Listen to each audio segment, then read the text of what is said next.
Boa noite, pessoal! Tudo bem com vocês? Vamos chegando, pessoal, porque hoje tem a terceira live do projeto Descomplica. E hoje o nosso convidado mais do que especial é o Patrick Schneider, que vem falar pra gente um pouquinho da sua trajetória, vem contar um pouco do seu livro. E se vocês acompanharam por esses dias toda a movimentação nossa aqui e do vídeo de divulgação da live, vocês estão sabendo que tem presentes, tem um presente para lá de especial para vocês que estão acompanhando a live. Vai ter um sorteio de um livro do Patrick.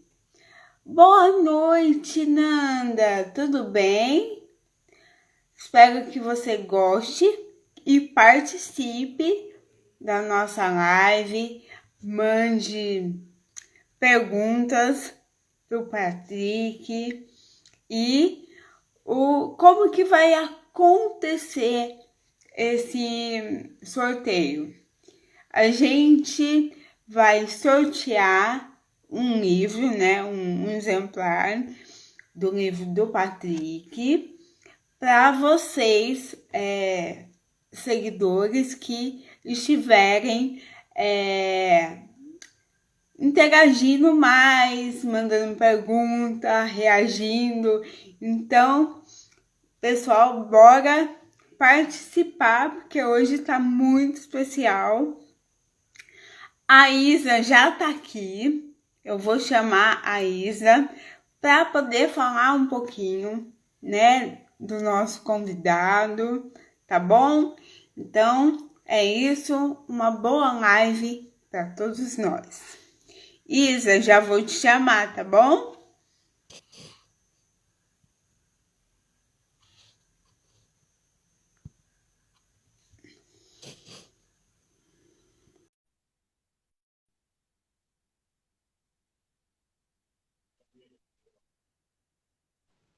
Boa noite, amiga, tudo bom? Oi, boa noite, amiga. Eu tava achando que eu ia ficar sozinha aqui. Não, tá mais. Bom, como você havia falado, eu vou fazer a audiodescrição, né, para começar corretamente.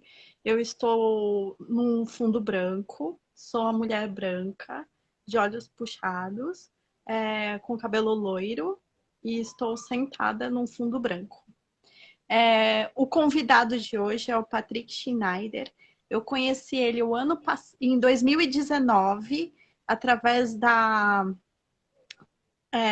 nossa convidada do mês passado, que foi a Kátia, da Talento Incluir, onde eu fiz um curso com ela e ela me falou do livro, do lançamento do livro dele que ele ia realizar, voltado ao trabalho da pessoa com deficiência, da lei de cotas até a Agenda 2030, que ele escreveu esse livro. Ele é um gestor de recursos humanos e resolveu contribuir para a inclusão das pessoas com deficiência no ambiente corporativo e laboral através do trabalho. Uhum. E aí eu resolvi E chamar ele para estar falando com a gente um pouco sobre a qualidade do trabalho, o ambiente organizacional e também corporativo com relação à inclusão da pessoa com deficiência, né? era isso que eu ia perguntar para você. O que motivou você querer chamar ele? E você já respondeu, né? Será que ele já tá aqui? Pelo que eu vi, já tá assim. Então, Patrick, dá um oizinho aí para nós, se a gente já pode te chamar, te colocar aqui para roda.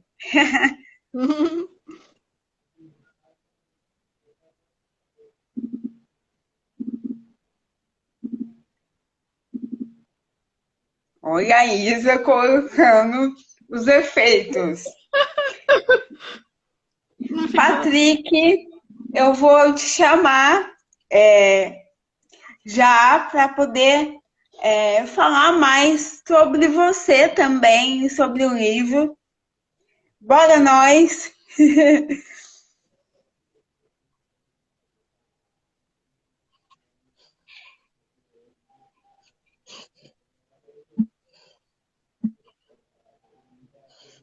Ele pediu para solicitação, amiga?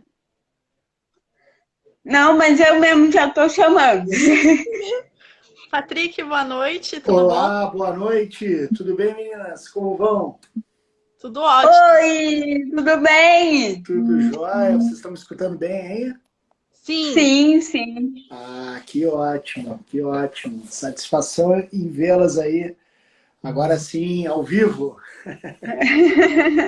A gente também está muito feliz e honradas, né, por você vir acrescentar no nosso projeto. Obrigada, né, por acreditar nesse projeto no Descomplica.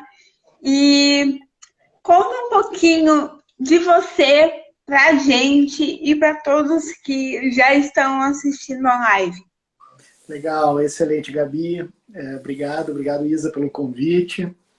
Deixa eu fazer minha audiodescrição aqui para a gente começar corretamente, como disse a Isa ali, logo que ela adentrou. Então, eu me chamo Patrick Schneider, eu sou um homem branco, cis, o meu cabelo é escuro por enquanto, estou usando aqui um óculos também escuro à frente dos meus olhos, que são castanhos.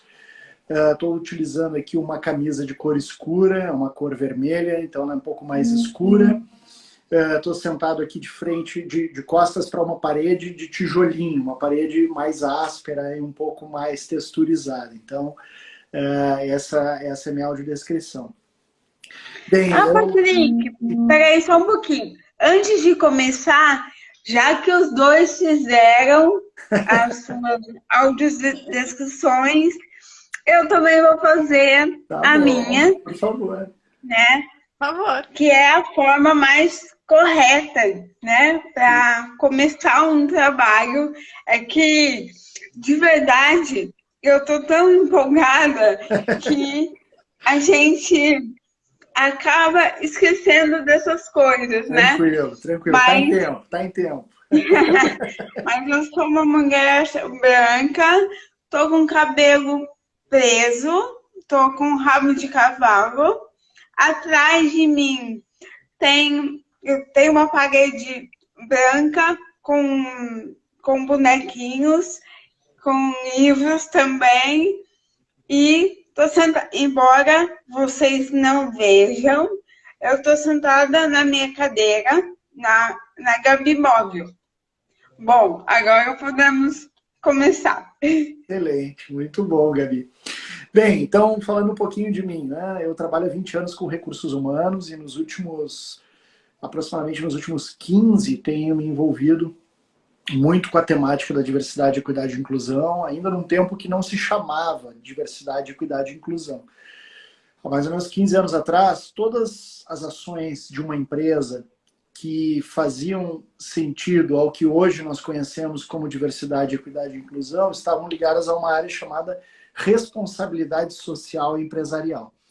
E eu, nesses 15 anos, eu vim trabalhando muito fortemente na minha carreira, em vários momentos diferentes, com a inclusão de pessoas com deficiência. Essa é uma temática que me pegou desde muitos anos da minha vida, na minha infância. A minha família ela era muito conectada com o tema, inclusive ajudando, trazendo condições de locomoção para pessoas que possuíam algum tipo de dificuldade, como seja através de doação de muletas, cadeiras de roda e outros equipamentos que permitiam acessibilidade e também a locomoção, principalmente.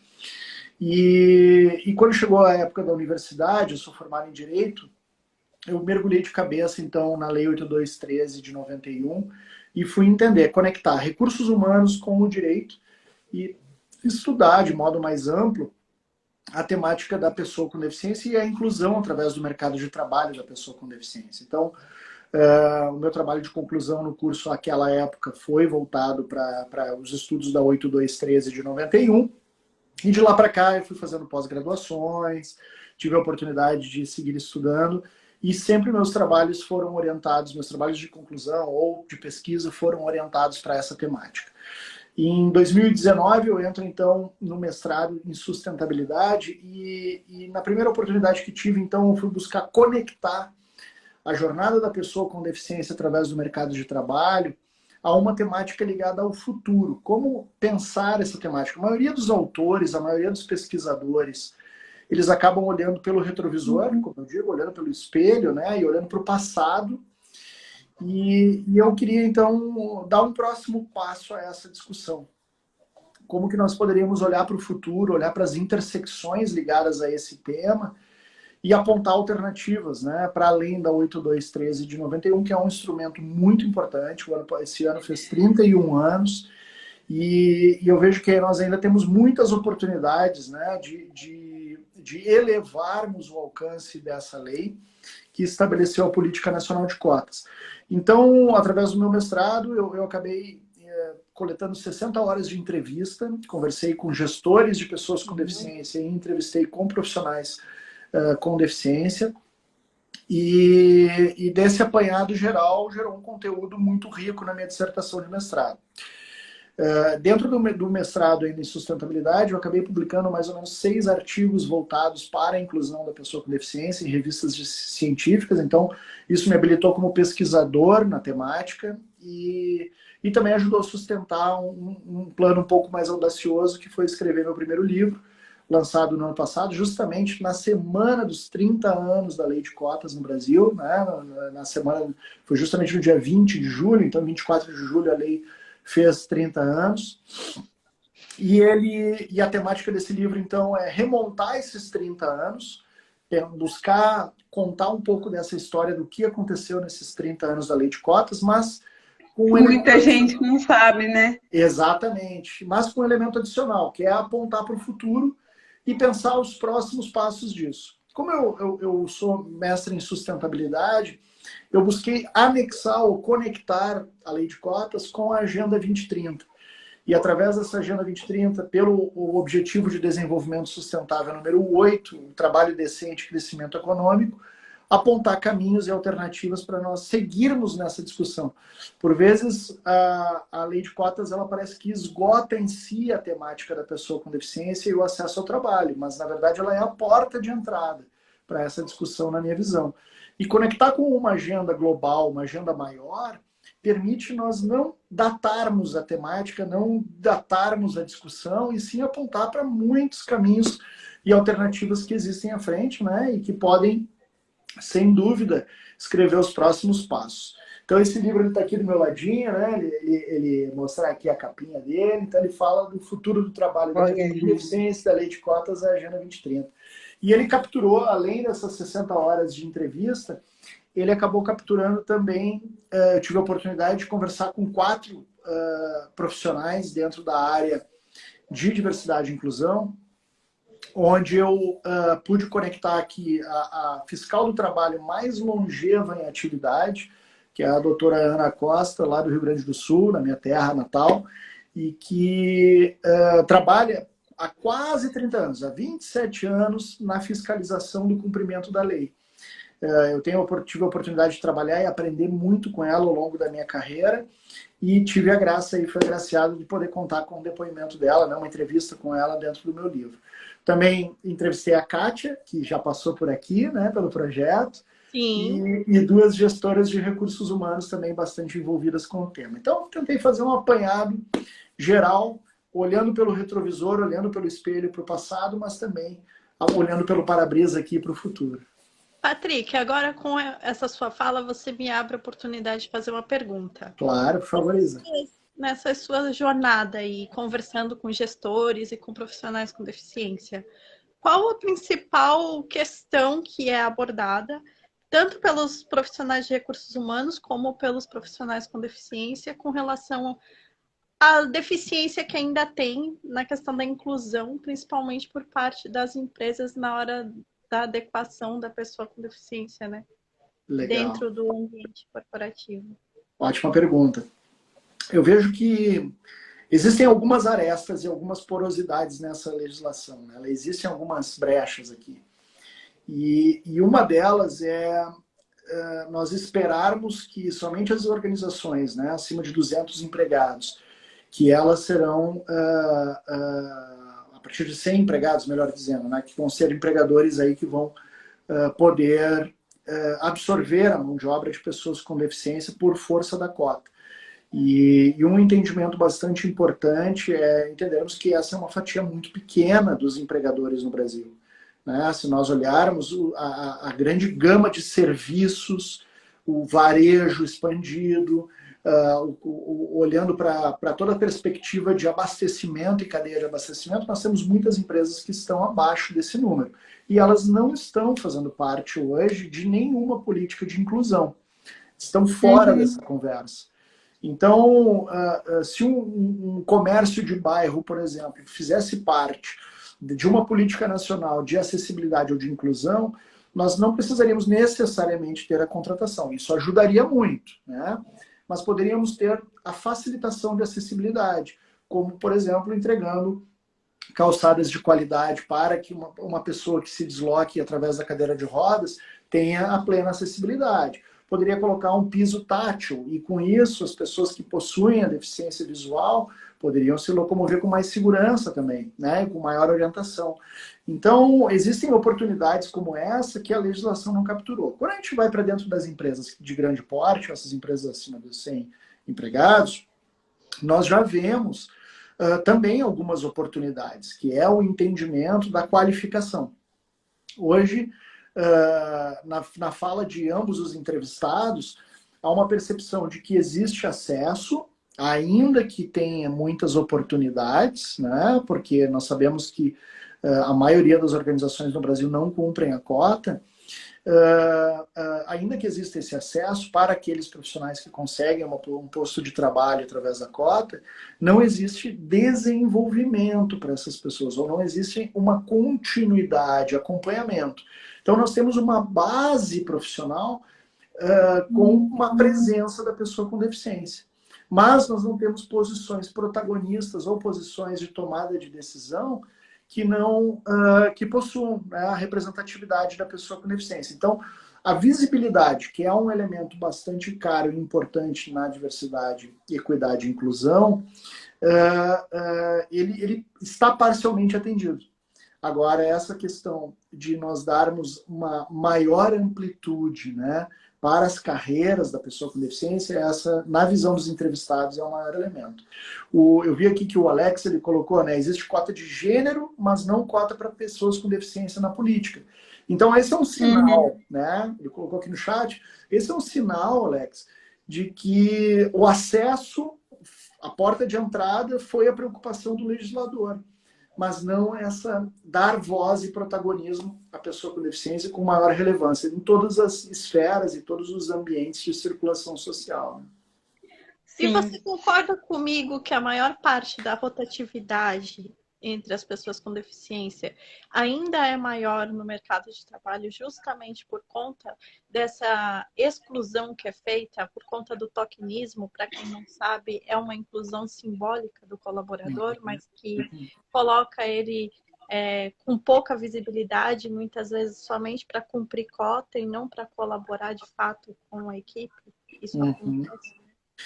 É um fator de rotatividade bastante grande, porque se nós pensarmos, né, de modo amplo a pessoa com deficiência no mercado de trabalho, muitas dessas pessoas passaram por outras esferas de exclusão até chegar ao mercado de trabalho. E, de repente, ao conseguir um posto de trabalho, uma posição laboral, ela acaba criando, claro, como qualquer profissional, e não só as pessoas com deficiência, criando expectativas, construindo sonhos, construindo, né, inclusive ambicionando alguns elementos de evolução social.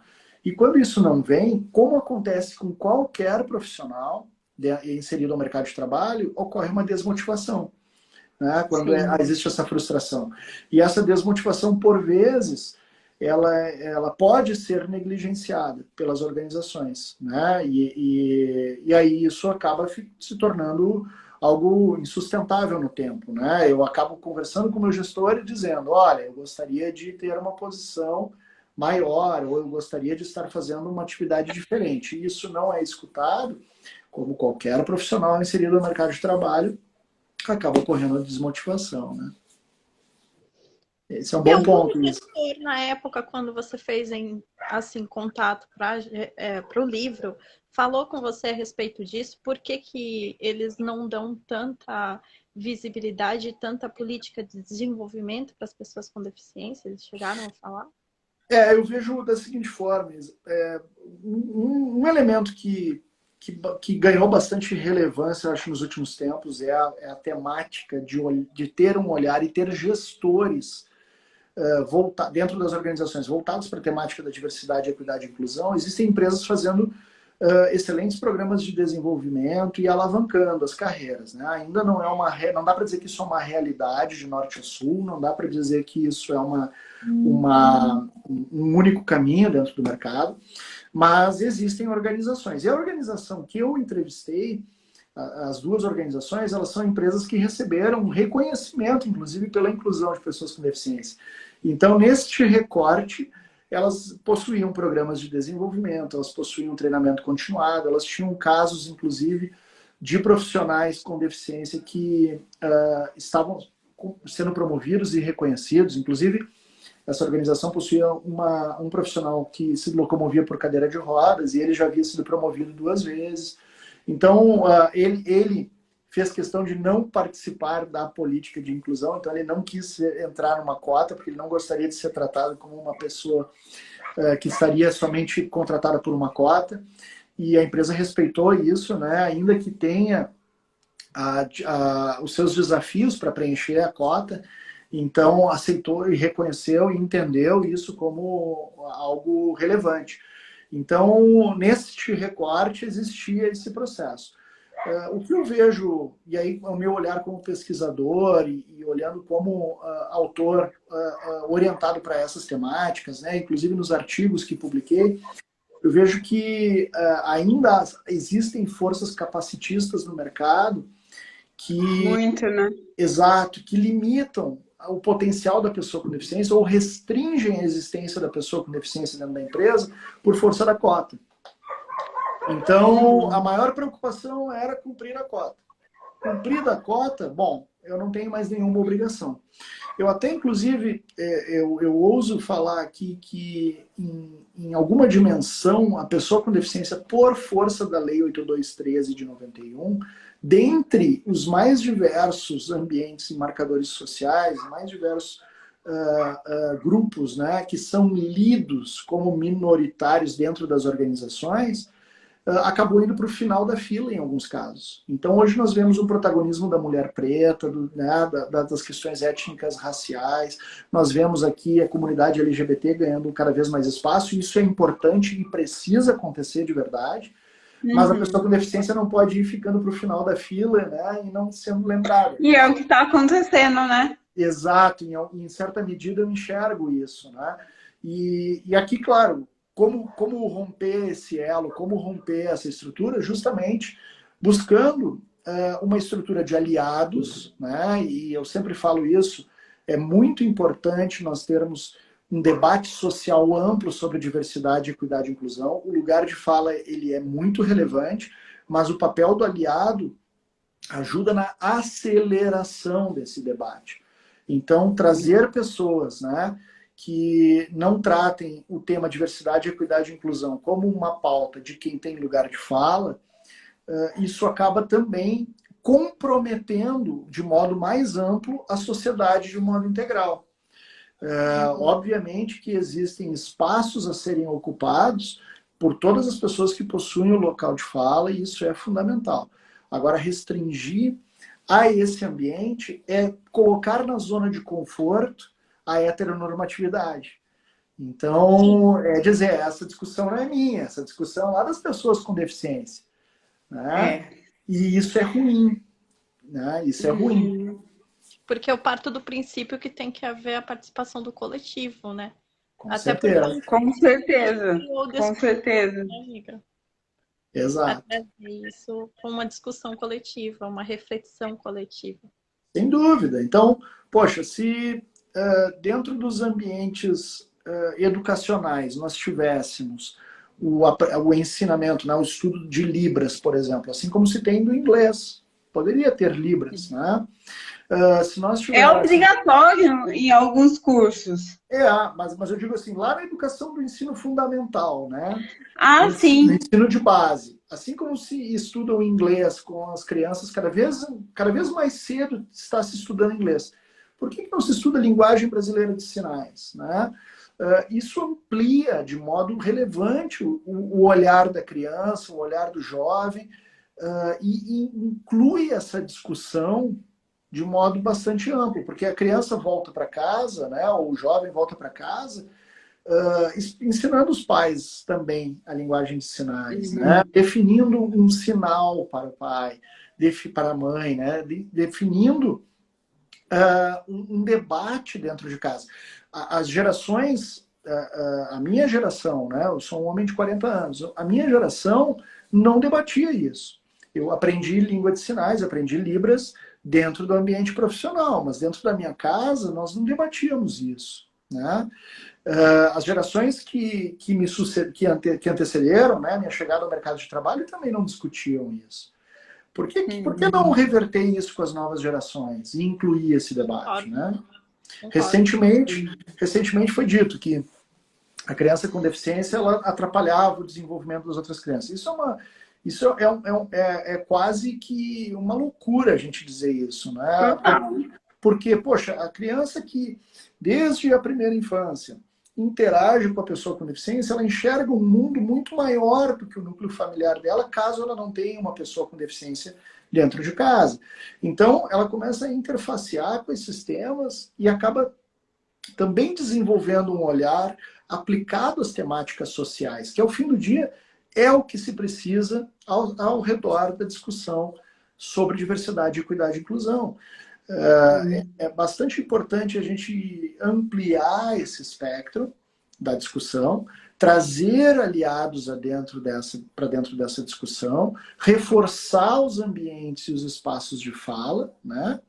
E com isso criar uma comunidade ao redor do tema protagonista, propositiva, que traga ideias intencionais de mudança. Né?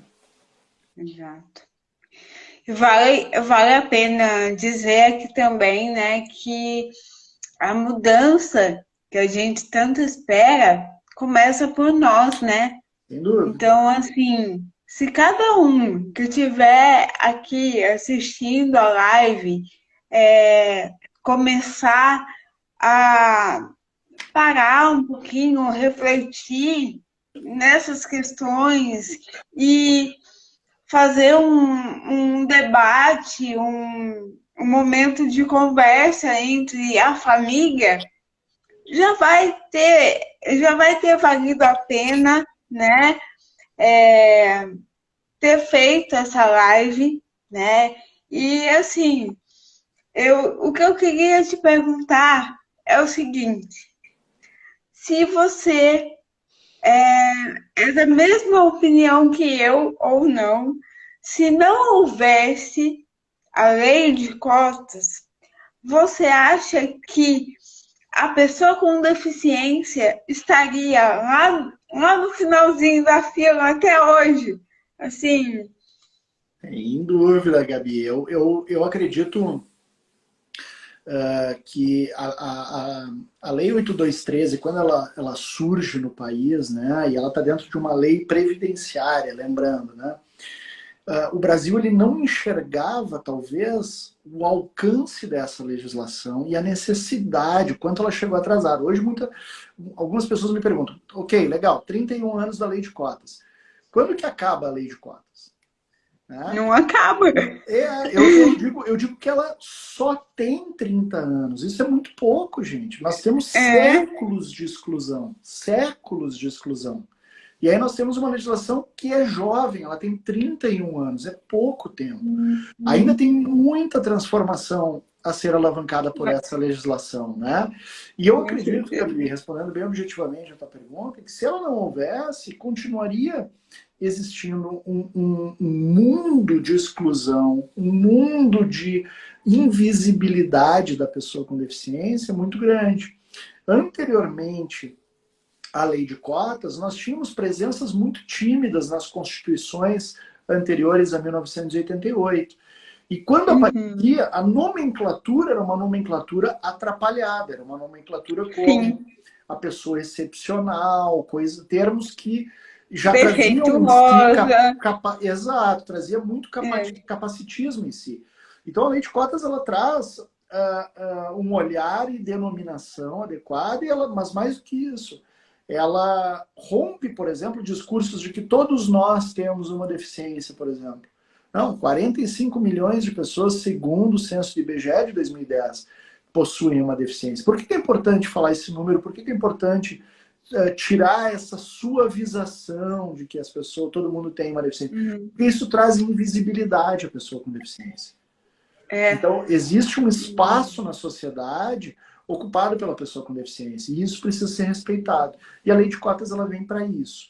Eu enxergo, Gabi, que se daqui a alguns anos entrarmos num debate para avaliar a necessidade da manutenção ou não da lei de cotas, como estamos fazendo nesse momento, depois de 10 anos, sobre a lei étnica racial voltada para as cotas em universidade, se nós entrássemos nesse debate da manutenção e se infelizmente a lei de cotas ela acabasse, eu enxergo que muitas pessoas seriam desligadas dentro das organizações, né? Porque hoje não existe um segundo passo à lei de cotas dentro de muitas organizações, dentro de muitas empresas. De novo, a gente tem que tomar cuidado, não dá para generalizar, a gente está vivendo nós estamos vivendo um momento muito singular do mercado, onde se começa a enxergar empresas que se preocupam de verdade no desenvolvimento, que realmente enxergam a precarização pela qual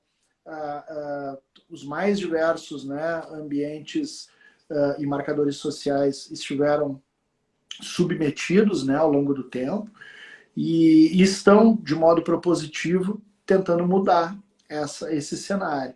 Agora, existe sim muita oportunidade, o número de multas durante a pandemia ele saltou significativamente para aquelas empresas que não cumprem a cota. Isso representa uma luz amarela aqui, porque realmente a gente precisa debater. Eu acho que aos 30 anos foi pouco discutido, viu? Nos 31 praticamente não se falou da lei de cotas, então é bastante importante a gente trazer isso para o ambiente social. Inclusive, o Roberto fez uma pergunta que está assistindo a respeito se não fosse a lei de cotas, se além da lei de cotas tem outra ferramenta que obriga as empresas a contratar as pessoas com deficiência, e se a empresa pagar alguma entidade, fazer algum tipo de contribuição, se ela fica isenta da obrigatoriedade de cumprir a cota. Legal, obrigado pela tua pergunta, Roberto, ela é bem pertinente. Para as empresas privadas, fora o mecanismo da lei de cotas, nós não temos nenhum outro instrumento que coloque no centro da discussão a contratação de pessoas com deficiência. Nós temos sim uma lei também voltada para a empresa pública, ela tem outros contornos e é diferente do que os contornos da lei de cotas para a empresa privada. É um ambiente de discussão completamente diferente, então nem dá para misturar muito as duas estações. Então ela é o único instrumento hoje orientado à contratação de pessoas com deficiência.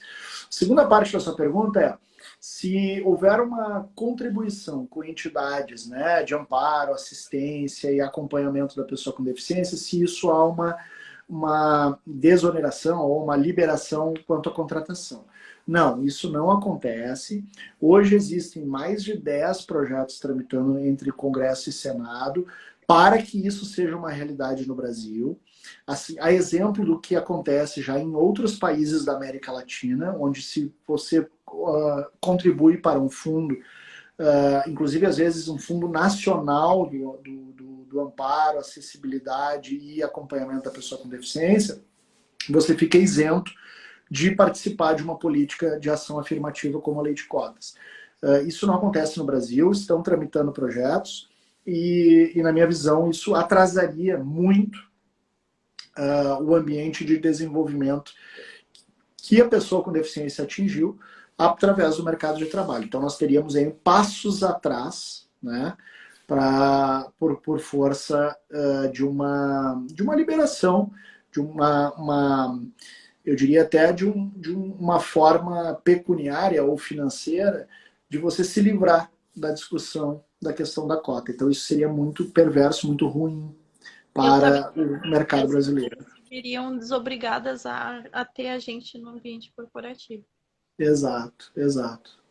Seria ruim, né, Isa?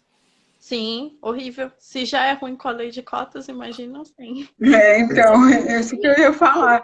Exato, exato. Já é difícil, né? Com a lei de cotas já é difícil. Oh. Então, sem já ia ser algo muito pior. É verdade. E com a Agenda 2030, que você também estudou para estar desenvolvendo o livro, quais as melhorias que a gente pode ver aí nesse horizonte com relação à acessibilidade? Ótimo. A Agenda 2030, ela foi instituída, uma agenda global da ONU, né, proposta pela ONU, onde mais de 200 países são signatários. O Brasil ele foi signatário durante bastante tempo e logo no primeiro ano do governo atual, nós deixamos de seguir a Agenda 2030 para seguirmos políticas e práticas nacionais. Então, nós deixamos de ser signatário, mas ainda assim existem centenas, milhares de organizações espalhadas no Brasil que pautam as suas ações através da Agenda 2030. Eu trabalho numa organização que possui um alinhamento de 3 ODS, por exemplo, às suas práticas de governança para diversidade, equidade e inclusão. Eu diria que a Agenda 2030 ela traz avanços importantes. Nós temos 17 objetivos de desenvolvimento sustentáveis que se interconectam, interrelacionam entre si, orientados à erradicação de mazelas sociais bastante importantes. Então, você vai ter, por exemplo, a propositura da erradicação da fome, a busca pela paz mundial, a busca e o cuidado, né, da terra, dos rios, do solo, do ar, a questão do desenvolvimento para cidades sustentáveis. Então você tem uma gama bastante grande de elementos que compõem os Objetivos de Desenvolvimento Sustentável. E eu sou pesquisador do objetivo número 8, que fala do trabalho decente e crescimento econômico. Dentro dele nós temos um número de metas ali, são aproximadamente 14 metas, voltadas para a concretização desse desenvolvimento do pleno emprego e o trabalho decente. Para a pessoa com deficiência, dentro do trabalho decente, nós temos, por exemplo, a meta 8.5, que fala do tratamento equitativo, igualitário, das questões de responsabilidade da organização com todas as pessoas que ali trabalham, né? Depois nós temos na meta também 8.7, 8.8, nós temos alguma que acaba tangenciando, não falando especificamente, mas a leitura nos permite olhar também para a pessoa com deficiência de modo diferente. E eu falaria aqui que o Objetivo de Desenvolvimento Sustentável número 5, que trata a equidade de gênero, nós também deveríamos olhar sobre o viés do gênero feminino de uma pessoa com deficiência. Então, são objetivos ali que conseguem abarcar uma gama maior, né? E que traz aqui, até o ano de 2030, a expectativa de mudança para valer na sociedade, né? Mudança palpável, que a gente possa mensurar, que a gente possa avaliar. Existem muitas empresas hoje utilizando o Objetivo de Desenvolvimento número 5, buscando a equidade orientada à pauta, né, da mulher, da presença feminina e da presença feminina em postos de protagonismo dentro da empresa, e isso move também a pauta da mulher com deficiência, pessoa com deficiência do gênero feminino. No compromisso Objetivo de Desenvolvimento Sustentável número 8, né, o ODS 8, ali sim nós temos, independente de gênero, orientações mais propositivas. Que, como você aponta no livro também, que é outro tópico que eu achei importantíssimo, o desemprego e a taxa de empregabilidade entre as mulheres com deficiência é muito menor do que os homens, né? Exato, exato. É um elemento que eu ressalto bastante. Eu acho que a gente fala pouco sobre isso, mas é bastante importante, né? Hoje já é sabido que a mulher, de modo geral, tem um nível educacional maior, mais tempo dentro do ambiente educacional. Também percebe-se vários elementos voltados para a produtividade, engajamento, entrega, compromisso superior. Também existem estudos acima disso, voltado para o mercado de trabalho. Porém, isso não se reflete nos números. Quando se compara, né, a presença feminina no mercado de trabalho, ainda que seja mais do que 50% da população do Brasil, se percebe movimentos muito tímidos e grandes oportunidades. Então, sim, existe essa disparidade também quando a gente fala de pessoas com deficiência, e a gente precisa falar mais sobre isso, Ilza. Com certeza. E eu acho que só falando dessas questões que a gente vai evoluir, vai crescer. E assim, eu queria entrar mais especificamente no seu livro. Eu queria saber de você o que fez você tomar a decisão de, cara, eu preciso escrever um livro relatando essas coisas. O que fez você parar e pensar, eu preciso fazer parte da mudança ativamente? Legal, legal. Boa pergunta, Gabi. Eu vejo de várias formas. O livro, na verdade, ele foi um presente, assim, porque eu tinha, assim, um sonho de um dia escrever um livro. E mais do que isso, a concretização, de colocar as ideias, né, de propor à sociedade o compartilhamento da reflexão. E ao longo do mestrado eu pude publicar artigos, como eu comentei, e esses artigos foram me dando uma voz, foram me trazendo uma voz pessoal através dessa escrita. Eu sempre gostei de escrever, eu sempre gostei de ler, eu sempre adorei livros, né? Estou num ambiente aqui rodeado de livros aqui, porque é algo que eu gosto muito. Mas me parecia uma coisa muito distante. Quando eu terminei a dissertação e passei pela banca, eu acreditava muito no conteúdo que eu tinha, e nós não temos uma tradição no Brasil de lermos trabalhos acadêmicos, né? Uma dissertação de mestrado, uma tese de doutorado, um trabalho de conclusão de curso. E eu via que havia valor naquele texto e que eu gostaria de mostrar para mais pessoas. Então esse foi um primeiro elemento. Eu gostaria de dar visibilidade daquela pesquisa, até porque ela não, como disse lá no início, ela não olhava só pelo retrovisor, ela não olhava só no espelho, né? Ela olhava para frente. Então esse foi um elemento. O segundo elemento foi justamente pensar no mercado de trabalho os próximos passos. Um dos elementos que sempre me incomodou muito no tratamento da política nacional de acesso ao trabalho da pessoa com deficiência é entender que a discussão está encerrada. Já existe a cota, agora as empresas têm que contratar, fiscalização, está tudo resolvido. Né? Não existe mais preconceito no Brasil para a pessoa com deficiência. Isso sempre me incomodou.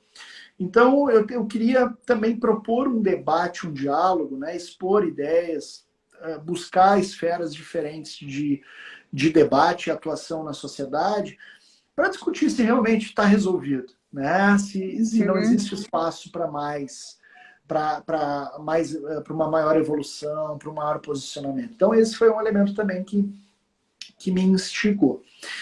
E o terceiro elemento, aí já na composição do livro, foi querer trazer um texto literário que discuta de modo diferente a pessoa com deficiência. Então, se você buscar, né, e não é uma crítica de modo nenhum, não tenho essa intenção, não me entendam mal, mas se a gente buscar livros, eu ao longo, desde meu trabalho de conclusão de curso na graduação até a minha dissertação de mestrado, eu comprei muitos livros que falam sobre a pessoa com deficiência, estudos sérios e comprometidos, e todas as capas mostram uma pessoa sentada na cadeira de rodas, com um olhar triste, olhando para a sombra, escondido, uma capa depressiva, uma capa que deprecia, inclusive, a presença da pessoa com deficiência. Mostra uma pessoa com deficiência triste, infeliz, cabisbaixa, né? Se a gente olhar as capas, geralmente são capas, ou na maioria dos casos, são capas que assim se apresentam. E a capa do meu livro, ela tentou mostrar inclusão. Ela tentou mostrar futuro, né? Isso é A capa já é linda por si só, né? Obrigado. Então, esse foi um desafio que eu trouxe para editora, né? Eu não quero que a pessoa com deficiência ela olhe para o livro e diga assim, puxa, o tema é triste, o tema é um tema que não suscita, de repente, esperança até e um olhar à frente. Então, não. Assim como a gente fala de futuro do trabalho em várias dimensões, a pessoa com deficiência tem que acreditar que existe futuro do trabalho para ela. Né? Eu tive uma oportunidade incrível, e para mim eu digo sempre que por essa experiência valeu muito a pena o lançamento do livro, né?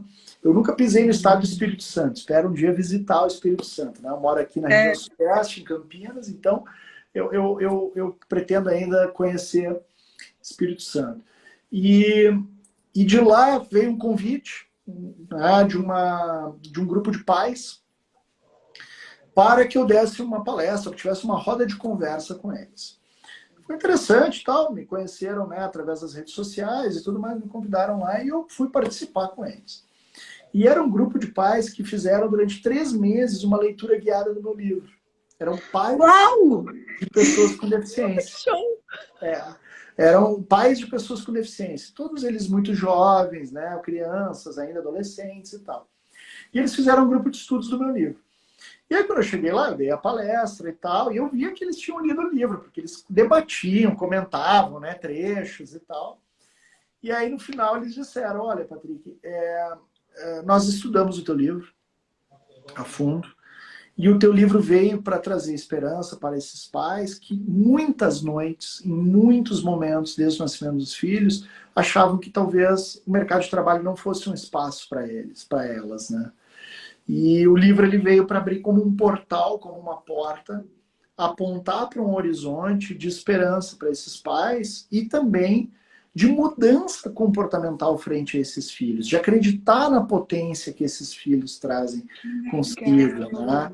Então, essa foi uma experiência incrível com o livro, assim, e eu acho que foi uma experiência aí bem sucedida de algo que eu nunca imaginei que fosse experienciar, né? Quando a gente lança um trabalho desses, nós queremos que as pessoas leiam, que as pessoas interajam, que tragam um feedback, que tragam um retorno sobre como foi a leitura, mas a gente nunca imagina que vai ter, né, um presente desse tipo de depoimento. Então foi muito legal, foi muito bacana.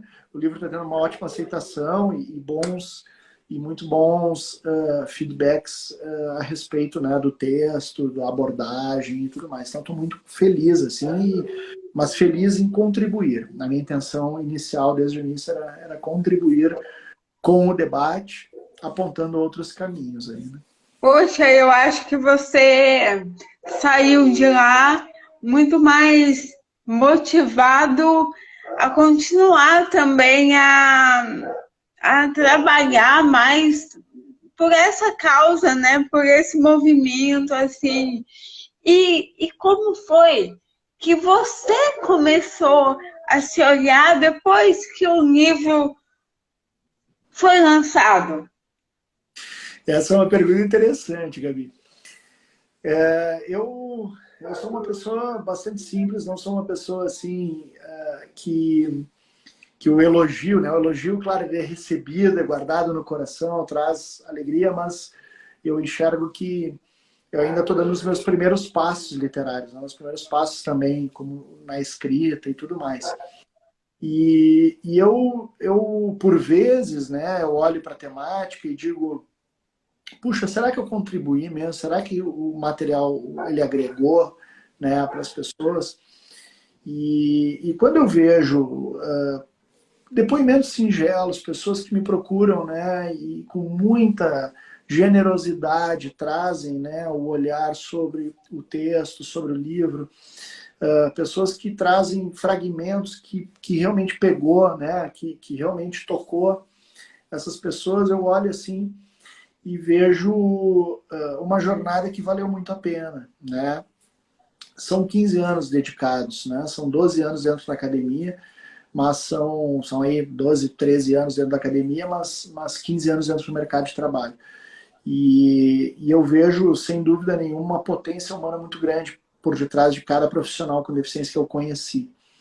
Tentar dar voz para essas pessoas em amplitude, eu acho que o meu livro veio para ser um veículo disso, né? Então eu me olho como um veículo mesmo. Eu sou o profissional que monta o palco para que a pessoa com deficiência possa mostrar todas as suas potencialidades ali. Eu acho que o livro me serve para isso também. E também com isso... Ai, desculpa, Isa. Faz sua pergunta. Outra coisa que me chamou a atenção no livro quando eu li é o percentual de contratação de pessoas com deficiência em São Paulo, por ser a grande capital de empregos, ser a menor, né? Exato. Entre todas as regiões. Isso me chamou muito a atenção. Que teria que Esse, ser um polo muito representativo aí. esse é um dado que me preocupou muito, falando honestamente, porque quando a gente fala em empresas de grande porte, empresas, né, com uma presença maior de número de profissionais, nós falamos basicamente da região sudeste, falamos muito dos estados de São Paulo, que é a grande locomotiva econômica do país. E quando nesse país, né, nesse estado, perdão, nós não temos uma amplitude da presença da pessoa com deficiência como deveria, os outros estados acabam vindo por reflexo desse elemento. É claro que nesse indicador nós consideramos também de modo ponderado o número de empresas, o número de posições e postos de trabalho, né? Mas ainda assim, se nós olharmos dessa forma, o estado de São Paulo ele ainda é mais relevante. Então ele deveria necessariamente ter uma representatividade maior, né? Então esse é um número que preocupa, porque é o grande espaço, né, o grande palco aqui para o desenvolvimento de uma carreira fica no estado de São Paulo. E quando ele está vazio ou ele está parcialmente ocupado, quer dizer que a nossa cena, né, o cenário nacional, ele está defasado. Então é um ponto de preocupação mesmo isso. Isso mostra... A fiscalização, né? A fiscalização. Você pode ver através do livro que ela é feita mensalmente ou ela é só feita no mês de dezembro, vamos dizer assim, uma vez por ano? Legal. Eu acho que essa é uma pergunta interessante. Ela não se detém a um período do ano, ela vai acontecendo sistematicamente ao longo do ano, mas a empresa fiscalizada dentro daquele ciclo anual, ela não volta a ser fiscalizada de novo. Então, por exemplo, se uma empresa... Não. Então, dentro daquele ano, não. Então, se uma empresa tinha a sua cota atendida no mês de fevereiro, passou pela fiscalização, estava tudo certo, não recebeu autuação, e por algum motivo, por uma necessidade do negócio, por qualquer outro elemento que exija uma diminuição do quadro profissional lá no mês de maio ou julho, a fiscalização acaba não pegando. Ela só vai pegar de novo lá no próximo ano. E aí no próximo ano pode ser que chegue com a cota cumprida. Então essa é uma porosidade da lei bastante importante. Porque abre espaço para que as organizações tenham a cota preenchida num período do ano, pré-fiscalização ou durante a fiscalização, e que ao longo do ano não venha cumprindo a cota. Isso fica apresentado através do CAGED, por exemplo. No CAGED há essa informação sendo compartilhada e o E-Social poderia capturar isso, gerando um alerta para o Ministério Público do Trabalho. Mas isso não acontece. E você concorda comigo que essa longevidade com relação à fiscalização diminui a empregabilidade? Porque se ela fosse feita mensalmente, com maior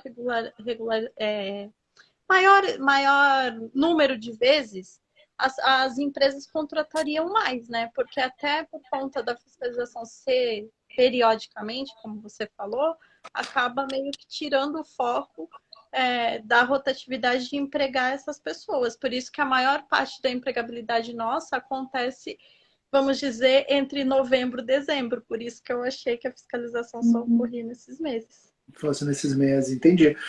Eu acho que eu entendo, né, que talvez a busca por profissionais ao longo do ano, a fiscalização somente, talvez não fosse suficiente para alavancar o número de postos de trabalho. Por que eu digo isso? Porque a multa, ela não é uma multa de um valor financeiro muito alto. Então, existem empresas que topam muito mais pagar a multa do que contratar. Igual.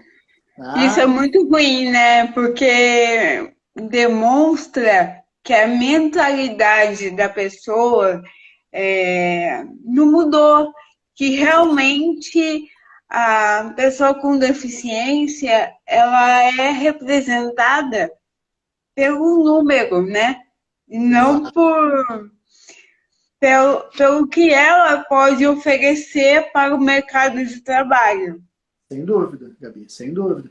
Então, eu vejo, né, complementando em cima da pergunta da Isa, que poderiam haver mecanismos, inclusive digitais, né, tecnológicos, que comunicariam ao órgão fiscalizador ou ao extinto Ministério do Trabalho, que hoje a gente tem um Ministério do Trabalho, mais ou menos, Ministério do Trabalho, poderia anunciar e indicar as organizações que estão fora, né? Hoje a gente tem tecnologia, nós temos tecnologia no Brasil para as questões de imposto de renda e cruzamentos de dados de imposto de renda. Nós temos tecnologias no Brasil para o cruzamento de dados quanto a multas de trânsito. Nós temos tecnologia de cruzamentos de dados para algumas informações criminais e alguns crimes ambientais, perdão.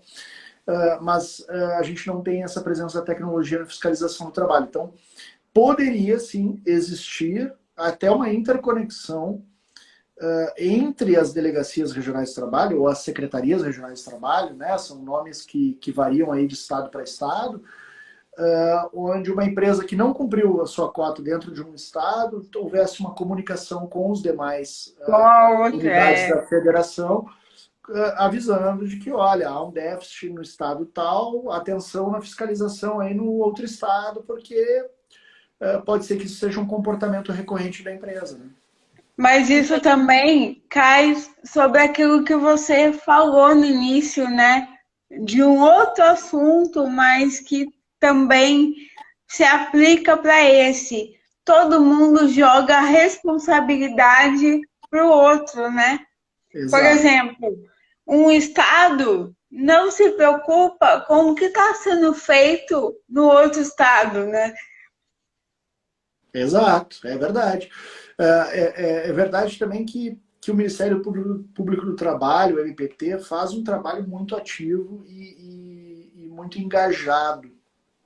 Isso é importante ser ressaltado. Hoje, existem muitas frentes de trabalho para a erradicação da escravidão moderna, por exemplo, né? Que é uma temática muito sensível e um problema que precisa ser resolvido imediatamente, né,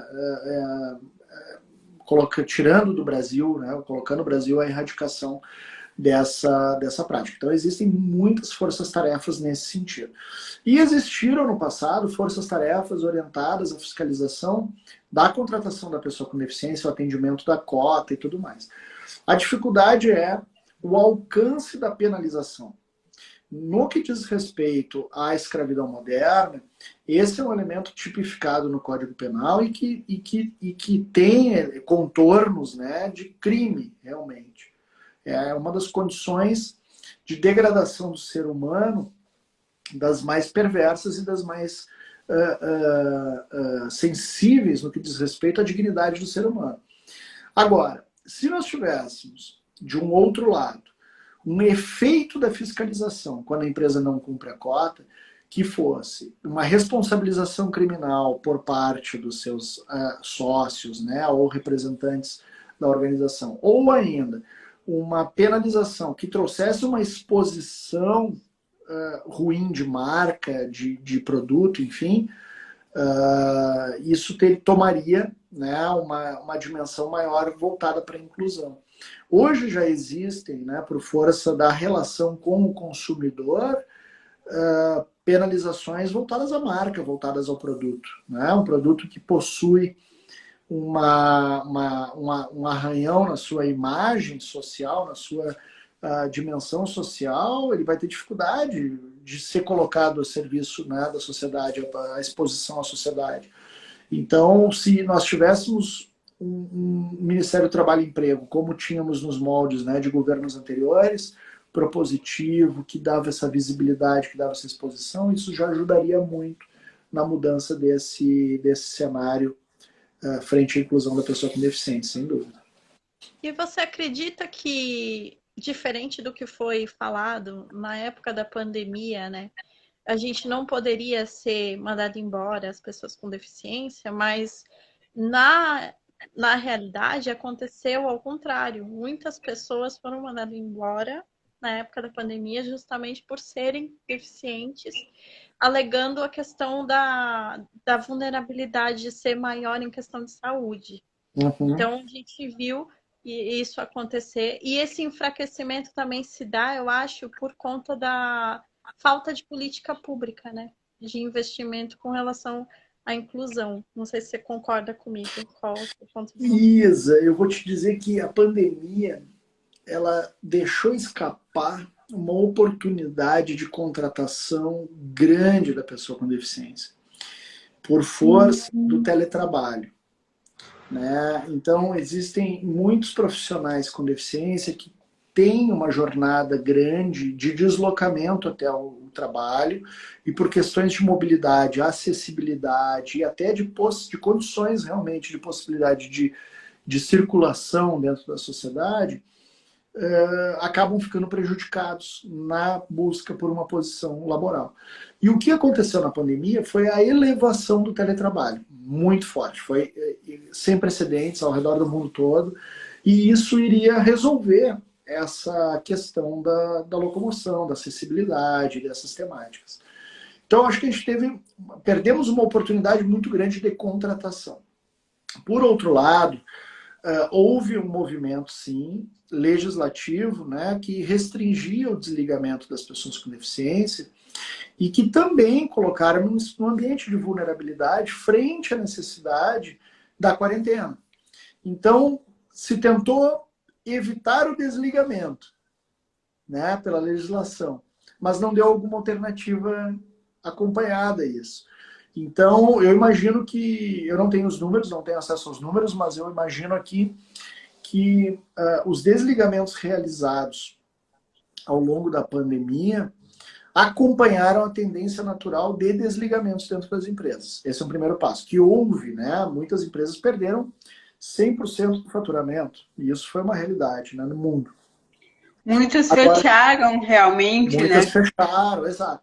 Agora, se você coloca a pessoa com deficiência numa situação de preservação distinta frente à vulnerabilidade que a pandemia trouxe para toda a população, a comunidade, né, laboral profissional, economicamente ativa, você traria aqui uma salvaguarda diferente, você traria aqui um escudo protetor diferente.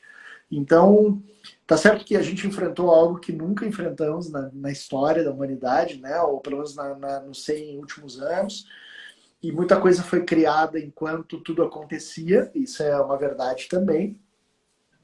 Mas eu acho que nós deixamos passar entre os dedos várias oportunidades importantes, fundamentais para a temática da pessoa com deficiência, a empregabilidade da pessoa com deficiência, Sim. sabe? E além disso, foram criadas, né, muito em cima disso também, muita fake news, né, no sentido de, tudo bem, é uma doença nova, é um vírus novo, mas e agora?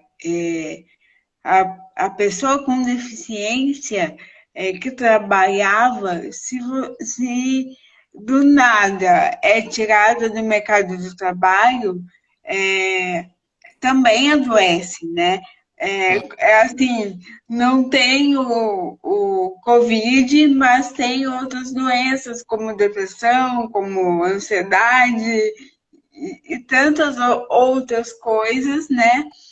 E assim, né, como você estava falando, eu acredito muito que teve a gente em tudo, né? Teve muita evolução, né? Mas também tem muito ainda para alcançar, né? E é muito legal estar fazendo essa live, né? Abordando temas como esse. Eu quero aqui já falar para o pessoal que está seguindo a gente, para quem ainda não segue a Isa, não segue o Patrick, bora seguir eles, porque como vocês estão vendo, tem muito conteúdo, tem muita coisa boa, então vocês têm que conhecer o trabalho deles também. E, como eu falei na abertura da live, no final da live nós vamos sortear um livro que o Patrick está nos doando, né? Nos dando de presente para sortear. Patrick, você pode mostrar mais uma vez o seu livro? Claro, sem dúvida, Gabi. Tá aqui, ó. Então, para quem está acompanhando a live, para quem está mandando os recadinhos, fiquem atentos, porque você pode ter esse livro nas suas mãos. E quero falar aqui, gente, se tiver alguma pergunta que não deu tempo de ser respondida, eu tenho certeza que tanto o Patrick quanto a Isa vão responder. Então, pode mandar perguntas para eles, que certamente será respondida. Isa, vamos seguir em frente. Vamos? Com certeza. Vamos sim. Manda aí sua próxima pergunta. Bom, todas que eu tinha para fazer eu já fiz, assim. Então eu posso fazer mais uma minha aqui? Pode ser. Então tá bom. Patrick, o que você acha que você falaria para você quando você tinha os 10 anos? O que o Patrick de hoje falaria para o Patrick da infância? Olha só, que legal, bacana essa pergunta.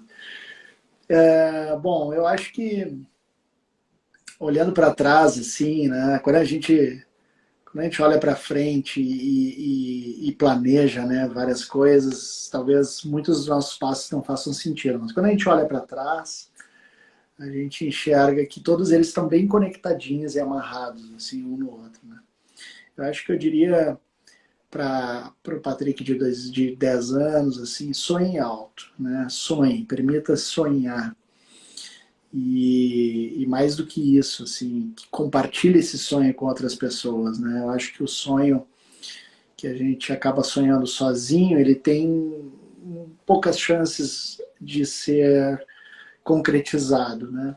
Quando a gente sonha esse sonho compartilhando ele com alguém, eu acho que a chance dela se eleva. A editora Letramento, por exemplo, sonhou esse livro junto comigo, né? E oportunizou esse conteúdo, esse material chegar, então, para um número bastante grande de pessoas.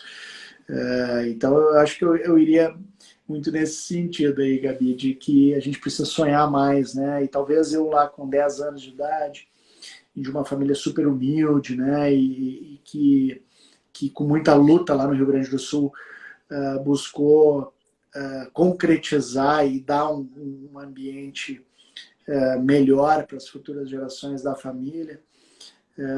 E muitas vezes a gente acabou perdendo essa oportunidade ou essa chance de sonhar. Então, eu acho que eu iria investir muito no sonho. Eu tô muito atento aqui ao Siddhartha Ribeiro, que é um autor que fala sobre os sonhos, e acho que essa capacidade de sonhar é o que a gente precisa manter, né?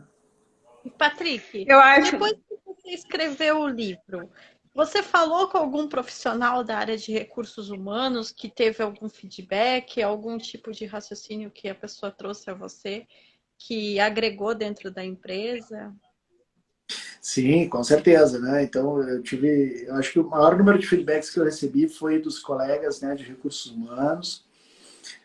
Eu vejo que de certa maneira mexeu com esse público. As pessoas que não enxergavam talvez a extensão do impacto da lei de cotas passaram a enxergar. Mas mais do que isso, eu acho que entender que a função do profissional de recursos humanos não é somente atender a uma cota, mas sim pensar em inclusão social através do mercado de trabalho, foi o feedback que eu recebi com alguma frequência. Então, eu te diria que essa mudança do olhar a respeito da cota, né? Que a cota é o suficiente. Se eu estou cumprindo a cota é o suficiente. Eu acho que esse é o feedback mais recorrente, né? Mais recorrente em relação ao livro. E que a cota é só o primeiro passo. Você acha que despertou neles o interesse na questão do investimento em ferramentas assistivas? Como investimento em acessibilidade, em suporte ao eu vejo que eu não tenho a extensão, né, Isa, de todos os meus leitores, mas eu vejo que sim, o olhar aplicado a entender se a acessibilidade fornecida ela é suficiente para que a inclusão ela possa ocorrer. Eu acho que esse é um elemento que eu posso falar com determinada propriedade. Mas eu vejo que ainda as organizações estão no momento muito de mais buscar acessibilidade física do que tecnológica, por exemplo, né? Ou muito mais acessibilidade física do que uma acessibilidade social, né? De contexto da pessoa com deficiência e tudo mais. Então, eu vejo mais dessa forma. Patrick, então, você também, assim como eu e como a Isa, acredita que as pessoas precisam entender mais o que é acessibilidade de fato, entender que a acessibilidade não é coisas só voltadas para a pessoa com deficiência, que a questão de acessibilidade ela envolve a sociedade inteira, né? Você está falando aí várias coisas super importantes, como por exemplo, não adianta na fábrica ter uma rampa, um elevador, se não tem um teclado adequado para quem não tem movimento nas mãos. Uhum. Então, a empresa tem que estar olhando para a questão de acessibilidade, com certeza, de uma forma muito mais ampla. Concorda? Claro, sem dúvida. Sem dúvida. Pensar, inclusive os elementos tecnológicos, inclusive os elementos de expansão para além da empresa. Eu trabalho há 20 anos em recursos humanos. Eu nunca vi uma organização, nunca trabalhei numa empresa, eu nunca vi uma empresa que diga eu não quero que os meus profissionais se desenvolvam. Nunca vi isso. Todas elas queriam que os profissionais se desenvolvessem. Mas eu Uhum. também, igualmente, não vi empresas que invistam em acessibilidade escolar para os seus profissionais com deficiência. Sim. Então, por exemplo, você está fazendo universidade à noite, você precisa de algo que te oportunize uma melhor acessibilidade para que você continue os seus estudos, né? Então, comprar equipamentos e softwares e outros elementos que permitam acessibilidade educacional dentro de uma empresa é muito mais simples e, por vezes, até mais barato do que a pessoa física, o CPF, ir tentar comprar, né, Uhum. nesses ambientes, nessas lojas, nesses espaços que tem esse tipo de acessibilidade. Então, eu vejo aqui uma oportunidade grande das organizações também investirem na acessibilidade educacional, né? E, claro, Que é oportunizar super dentro... importante, né? Exato, sem dúvida. Investir, porque precisa que a pessoa entenda também que tendo investimento no profissional, vai ter uma melhor qualidade de trabalho, né? Com E certeza. vai, de uma certa maneira, envolver todo, toda a empresa, todo mundo, de alguma forma, vai sair ganhando, né? Sem dúvida. E para você, como que a gente pode fazer que mais empresas obtenham essa consciência, né? De olhar a pessoa com deficiência como pessoa num todo e não mais sendo um número para atender a cota. Legal. Eu vejo um primeiro elemento essa representatividade, sem dúvida, e uma representatividade ativa, né? Eu vejo que outros grupos dentro da sociedade já se organizaram para que coletivamente amplifiquem a sua voz, e eu vejo que a pessoa com deficiência ainda busca através da individualidade, em muitos casos, não dá para generalizar também, tentar ter voz, né? Seja no ambiente legislativo, seja no ambiente das organizações. E quando há uma união, né, de profissionais nesse sentido, a voz acaba sendo muito mais sendo amplificada. Então eu vejo essa união como um elemento importante. Outro elemento importante é nós trabalharmos datas e marcos dentro do calendário nacional, amplificando também a relevância disso. Ontem foi o Dia Nacional de Luta da Pessoa com Deficiência. Ela é uma data muito importante no que diz respeito a pensarmos, né, nas conquistas, elevarmos, sem dúvida, a questão dos aliados, mas também é um momento para pensarmos os próximos, refletirmos os próximos passos, pensarmos Sim. e ocuparmos espaços, né? Timidamente temos uma matéria no noticiário que fala sobre o dia, mas não explica, né? Num canal mostrou, por exemplo, a evasão escolar como um desafio. No outro canal mostrou a acessibilidade à disposição da pessoa com deficiência na eleição. Poxa, são duas dimensões e dois trabalhos feitos. Mas qual é a gama, né, Real, né? de desafios, né, ao redor do tema? Então, é bastante relevante essa amplificação. Eu me surpreendi quando lancei o livro, o número de veículos que abriram espaço, foram veículos relevantes, né, de comunicação, que deram espaço para o livro e falaram do lançamento, e inclusive boas críticas e uma receptividade, mas também me surpreendeu o número de veículos ligados ao mundo Negaram. organizacional que não quiseram falar do tema, não quiseram, mesmo a lei de cotas completando 30 anos, né? Então, Caramba. isso, veículos bastante relevantes que falam no ambiente organizacional, que escrevem há mais de 10 anos, 15 anos sobre ambiente organizacional e que não quiseram incluir na sua pauta essa temática. Não é uma crítica, não eram obrigados de modo nenhum, né? Mas foi curioso, né? Foi curioso realmente. Só mostra recortes, pequenos recortes da questão Exato. da pessoa com deficiência, mas não engloba o todo. É Exato. difícil ver alguém realmente focado nisso, né?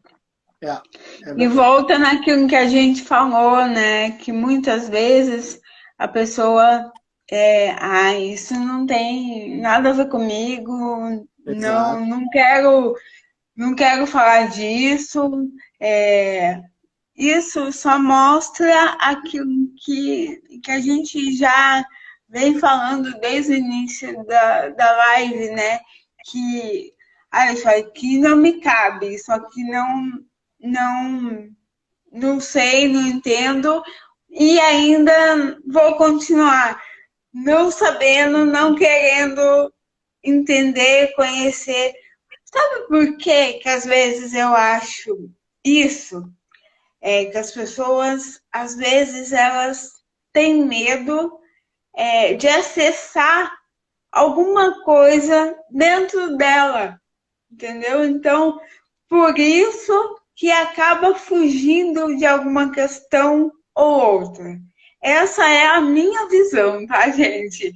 Não falei nada sobre isso com a Isa, com o Patrick, mas não sei, eu não sei se isso também é uma resposta que eu encontrei, né? Para tanta recusa de tantas coisas assim que já vêm sendo feitas, né? Por exemplo, a gente vê o número, né, nas escolas e em universidade, então esse número cai ainda mais.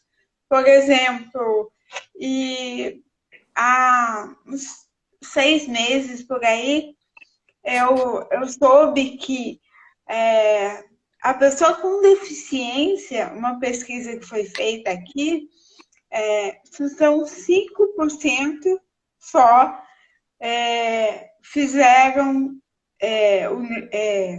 curso superior e apenas 2% desses tiveram mais de uma formação. E isso é assustador pelo o número de pessoas com deficiência que existe no Brasil. Exato. É verdade, Gabi.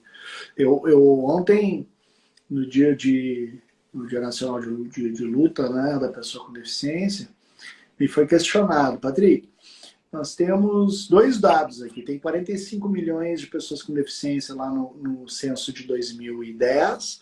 E em 2018 esse número foi revisado para 17 milhões. Qual é o número correto? Eu disse 45 milhões e vamos aguardar o novo censo, que a expectativa é que esse número seja ainda maior. Porque hoje nós temos uma capacidade, uma consciência maior do que é ser uma pessoa com deficiência. Então há um esforço de invisibilização. E essa invisibilização ela já acontece nesses ambientes que você acabou de relatar. Então, no curso superior, dentro das organizações, nos mais diversos ambientes.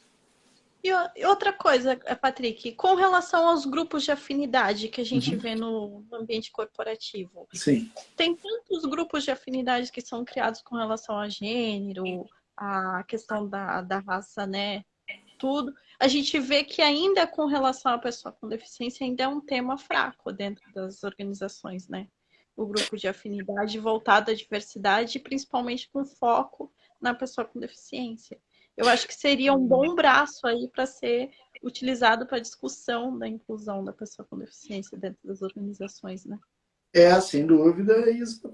E eu te diria, eu trabalhei em empresas que sempre tiveram grupos de afinidade voltados à pessoa com deficiência. E eu te diria que esses grupos, eles precisam expandir um pouco o olhar também para pais de pessoas com deficiência, né, que também são protagonistas e podem ser funcionários, empregados da empresa. Também olhar para a causa, para as questões daquelas pessoas que possuem irmãos, familiares, pais, né, os seus pais, que possuam, que sejam pessoas com deficiência. Então, olhar, e isto é o senso de comunidade. Eu vejo que essa é a grande oportunidade de se criar essa comunidade que amplifique a voz. Então, esse elemento ele é bastante relevante, sem dúvida nenhuma. Gente, Meninas, a minha bateria está acabando aqui, eu estou preocupado com isso. então, eu já vou começar a encerrar a live.